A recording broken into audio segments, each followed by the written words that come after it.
Delhi liquor scam కేసులో కేజ్రీవాల్కి ఎదురుదెబ్బ. 10 రోజుల కస్టడీకి అనుమతి ఇచ్చిన కోర్టు. దేశవ్యాప్తంగా సంచలనం రేపుతున్న కేసు ఢిల్లీ లిక్కర్ స్కామ్. ఈ కేసులో ఇప్పటికే బీఆర్ఎస్ ఎమ్మెల్సీ కవిత, ఆప్ పార్టీలోని డిప్యూటీ సీఎం, మినిస్టర్ అరెస్ట్ అయిన విషయం తెలిసిందే. తాజాగా నిన్న కేజ్రీవాల్ను ఈడీ కస్టడీలోకి తీసుకున్న విషయం తెలిసిందే. అయితే కోర్టు 10 రోజుల కస్టడీకి అనుమతి ఇచ్చినట్లు తెలుస్తుంది.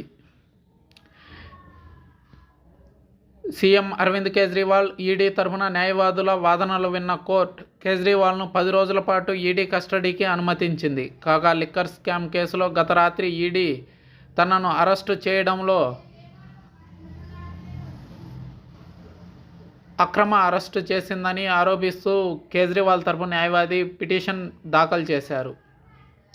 కేజ్రీవాల్ దాఖలు చేసిన పిటిషన్ను సుప్రీంకోర్టు నుంచి ఆయన ఉపసంహరించుకున్నారు. ట్రయల్ కోర్టును ఆశ్రయించేందుకు ఢిల్లీ సీఎం సిద్ధమైనట్లు తెలుస్తుంది. అయితే ఇదే కేసులో బీఆర్ఎస్ ఎమ్మెల్సీ కవితకు బెయిల్ నిరాకరించిన కొన్ని గంటల్లోనే ఈ పరిణామం చోటు చేసుకుంది.